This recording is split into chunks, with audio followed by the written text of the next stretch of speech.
Black Saints Corner Zula omwoyo go atannaba kusubscribinga oluddewo atannaba kulikinga simanyi kyolinda atanna sharinga you have a problem share it kubanga emikisa giri wano pastor oja atakugamba kitegedde ekintu ekyo sijjanze batunza soda wa mitwalo 5 wabula sharing ofuna omukisa omulokole sembera mukatuli kijangu tulabe ni 7 side jangu nina amazzi ag'omukisa tulao kumpi awo juice wono mitwalo 5 muzukulu wa Nakayaga akomyewo ne ancestral juice wana alimu omukisa unanga tulako pastor yagamba sodo weta alimu omukisa and coming from a Christian background I know why they do it kubanga waliwo rituals etwakolanga ngofuna amazzi oba soda oba gwinogamba kati guno gufuusa omusaayi gwa Yesu. Is it possible?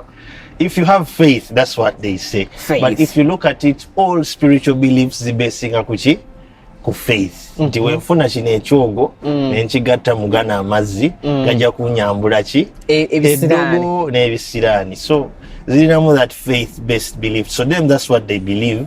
And that is like the Christian chogo. So Christian background. Christian. Of course, maybe that will be another topic for another day. Bagamba, the truth sets you free. Okay. So the more I dive deep, for Kulava some similarities. Nogama, I think this is not for what? For me. Yeah, this is not for me. I think I'll find peace somewhere in my else. own path. Yeah.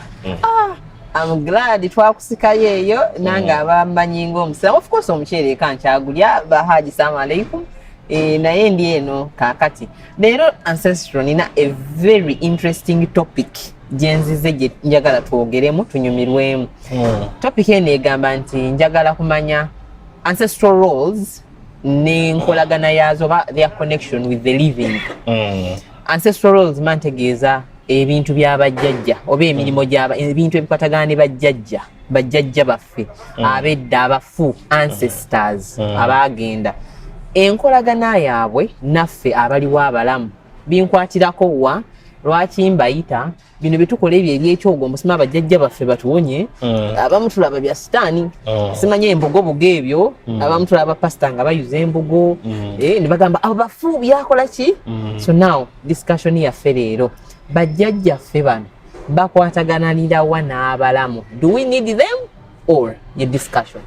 Yeah, era oyogeddeko kwaba bagamba nti bino bya sitaani njagala kutandikira kubanga wosoma bibuliya zaabwe ezo mulimu story ya Dawudi walimu kabaka gwe bali bayita Saul wa Saulo kiba mu Luganda. Kati oyo Saulo yali agenda kulwana ne Bafilistini oba bali Bafilistini yali agenda kulwana ne Bafilistini naye ne bamugamba nti togenda kuwangula ki olutalo olwo Katonda agenda kuttira mu lutalo olwo. Kati ono Saulo kabaka yanoonyayo a witch. The Bible is calling her a seer, a witch. Oba omusezi oba whatever it is. Naye yanoonyayo a witch yali mukyala. Era omukyala yamugamba naye mwagamba nti mugenda tutta ffenna. Kati wakyozeewa. Kati nagamba nedda sigenda kutta njagala oyite omuzimu. Sokolina ancestral. Are you sure? Mu Bible bayita omuzimu. Kama njagala oyite omuzimu ga Samwiri. Okitegedde gukomewo gumbuulire oba ngenda kusinga gundi eyo oba nedda. Okitegedde so ne bayita omuzimu gwa Samwiri. Omukazi yayita omuzimu gwa Samwiri. Samwiri n'alinnya n'agamba nti waki ontawaanya mwana wange olede nakoze eki nafadda. And for those who sent mu Biblia temuli ki calling forth the dead. So Samuel namugamba ogenda kufa. Kitegedde yes you're going to die still. But the point is kino kiraga nti abantu sought for the ancestral dead okufuna wisdom and knowledge that had disappeared with the ancestors. Like for example a great herbalist Edda nga yali waddagala nga ina knowledge waddagala. The way the African system maintained such consciousness coming back oyo bamuvenerating nga jjajja era they didn't allow him to die nti wafa waliwo rituals ebakolanga okumu immortalizing so that his car kaba the kabaka bika so that his car esobola kujja nekwata omwana omulala and that knowledge can be transferred on to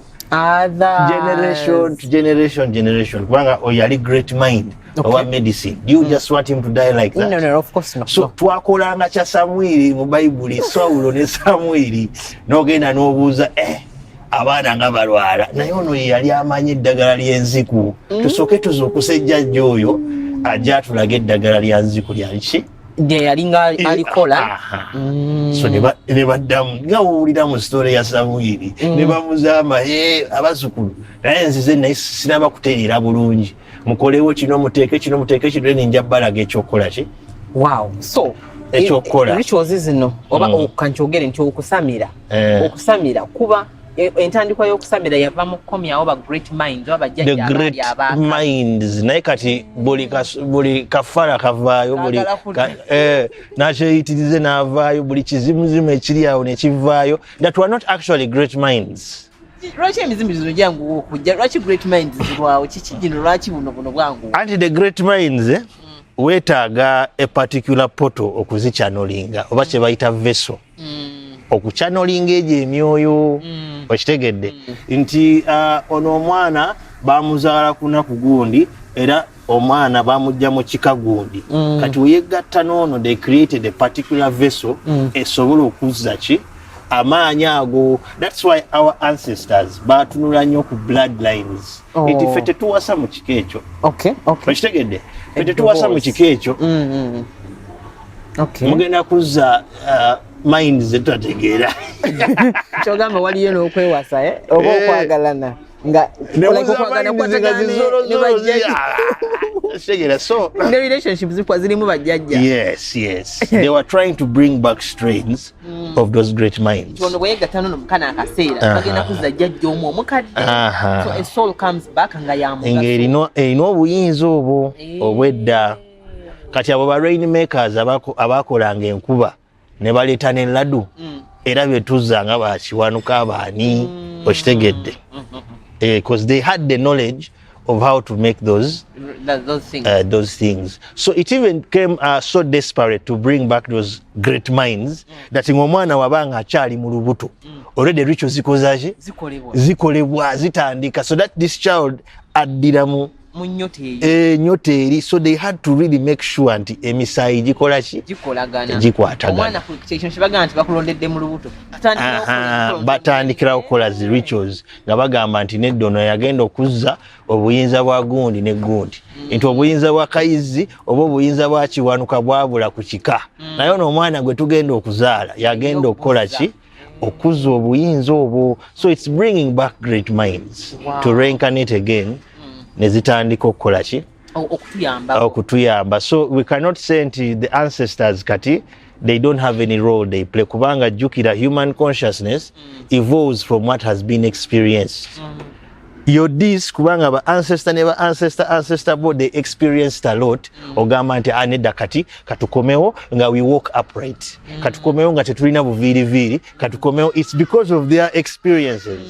So tosobola gamba nti biri tebikyasobola kukola ki tebikyasobola kutugasa kati lwaki abantu baffe kubanze kati nga mazukulu nze ndi wabajjajja of course I know waliyo bajjajja abatali balungi n'abali abalungi ekibuuzo kyange lwaki abantu baffe bonna bagendera ku bajjajja bonna babi kati baafuuka sitaani bakitusomesa twekyawa twerabira bajjajja ne banyiga ne bakituyigiriza nti kati katubaviire baatuduka because now tetukyalaba nnyo great minds n'abasamira ogonola bajjajja akomyewo byayogera tebitegeereka ne mugamba naye is this a great mind naye nga musamidde ebbanga lwaki bajjajja abo abaali ab'omugaso tebakyadda bazibu okusisinkana kiki kati wotulina criteria kati nga wano ey'okusamira naddala nga ogenze mu bitundu bya mizimu ogenda olaba nga bitundu bya Walumbe and then they tell you nti Walumbe waaba abanja abuza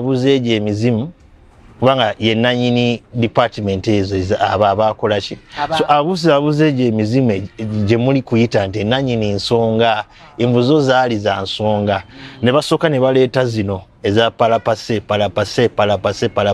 so egyo emizimu egyafuuka ensonga wano those old minds endi kwogera wano mu Buganda kye muli kuyita emmandwa or what the Rwandese call imandwa from the kingdom of what? Of Imandwa. Those are some mizimu that have elevated a little bit from enyanga z'awalumbe. They live in an in-between space which you could call like purgatory. Tebaliyo nnyo eri okitegedde. So you find this in the bachwezi nabo abedda nti bo we baafanga and they didn't make it mu nyanga za nyami. Abamu bagenda mu the city of Imandwa that was located ku Mount Renzori.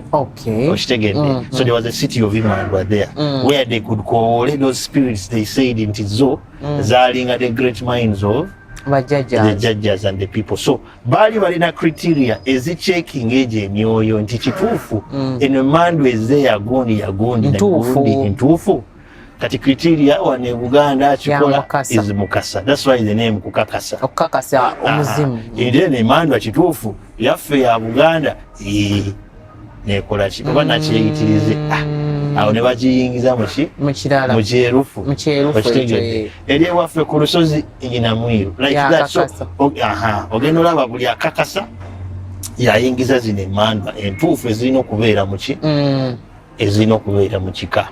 So it is a vetting process to try to bring back those old ones. So eno system abedda gye ba creating to only keep the top minds. Not every Muslim.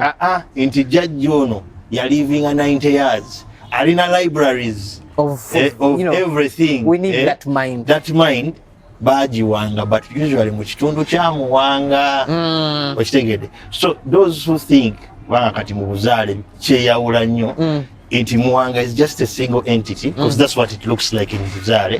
In actual sense, Muwanga is the collective consciousness of abakulu abakadde abayinanga obwongo obugezi. So when you channel that consciousness back, oli kuzza bali bakatawadda abalina amagezi gonna. So that is why tebalemererwa. That's why you get the saying Muwanga takola ki talemererwa kunzogenda kuwanga kubanga zizza bali bonna bakalimagezi bamutuddemu nagamba oyo omwana oyo kyemutawaanya tujja kukola booti na booti. So that is why most of these shrines basenkulu bajjulira mu bwani mu bwamuwanga okulaga nti he has all the knowledge of all his old ancestors channeled into him. Tewali kimulima ne baleeta omwana ng'omwana ali half ajja mukuzafuga naye ancestral lwaki bajjajja like bensinza olabanga bakomawo aleeta byedda asomesa ebyedda n'asomesa eddagala ly'ekyogero ekyogo teriyo jjajjajja n'asomesa kukola mizayo abo si bajjajja baffe ekyo kyo it comes from kubanga kyemulina omanya era saagala nnyo okwasa nnyo ebyama bino bakigamba there are two ways of channeling. You can either channel a muzimu from the past okuleetera information eyedda eyigiriza ebyogo okusiba balongo because that was the mistake, because okusamirwa you're channeling spirits from different time zones. Oba you can do it the Freemason way. But Freemasons believe in a future double. Kino kye bali kuyita nti higher self is actually your future self. Ekitundu kyo naye nga kiri mu ki mu maaso, and those doubles of future selves usually ziri channeled using mirrors. Okitegedde? So that future self ali mu future, let us say 2056 biki yewe omuchanneling anajja ebya byogo takola ki ajja kulaga how to build akole eddagala ly'empeke technologies, this spiritual ascension and what. But remember, you also have your past selves. Your judges, because all is self are your past judges selves. So you can also choose to channel from the past or the future. Nature future, it's much more complicated kubanga olina okubanga occultically olichi mulimu n'ebyokusoma okwewaayo okunoonyereza. Of course, discipline bichi and particularly chozoina okukolera kwezo. Really? Amira, so the channel dia doubles all their future selves. Okay. Never causing some caused mayhem. Because that Katabazi boy, he channeled too many future selves here. So many selves into the reality. But yes, that knowledge is preferred to a few people bringing those selves when reality. If you bring those selves from that reality into this reality, olina kuyigiriza just battery ekola amasanyalaze. Time changer. So some of those ancestors, when they realized it, we can channel technology from those selves. That's where you hear Elon Musk.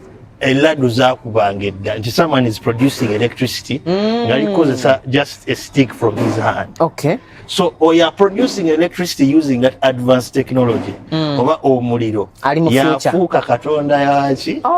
Omuliro. When our people saw that, because we had ancestors, nadala those kaizis and ndungus, who channeled their future. That's why they say the hunter discovered fire. Or was a fire yali amujjawa. Not in the past. In the past there is no fire. He was traveling to so the he was a time traveler. Booming about, yes. Okay. To the past. Kati it's what the Freemasons do. Okay. When they channel their double. They're usually channeling those cells, because those cells have knowledge from different timelines. So you can either choose okufuna knowledge from your past, or the future, jajas, or the future self. Kati ancestral nze ndabanga alabika Elon Musk simanya be bani banaba ezukabaga abo abakola zi Facebook, TikTok balika bali mu future, because I mean, see how they are changing the world. Are they channeling from the future? Because of course, yeah. Obo sandela tuli munyo mu past. Yes. Byogo tutambuza simanya nga totozambala emotoka tebazimanyi. So I think bajjajja bano tuwera tukomyawo. Kirungi okujja ow'emabega then nefunayo n'ow'emmaaso. Of course, what they also teach them, nga tonaba kumaging with that future self, you have to have your past selves intact, in check. So don't think ogenda kubypassing chiri. You have to have the wisdom of old. Okay. Echemabega to help you evolve. Oyingire chiri echa future. So you can't know where you. That's why they say tosobola kumanya wogenda nga tomanyi your roots. So your roots are really important. Yes. See. Kakati omukatoliki ngulirayo ku soda, omusiramu nsindikira embuzi anti pozi twavudde mu yidi twagivaamu y'omwaka ogujja get me ensolo. Ndi happy mwe bali kubeera naffe. Munsindikire sente ku mobile money abaagala okumanya erinnya ly'ekika. Muzukulu wa Mukasa here ne Ancestral. Say bye bye. And romance. Where are you? Ashe.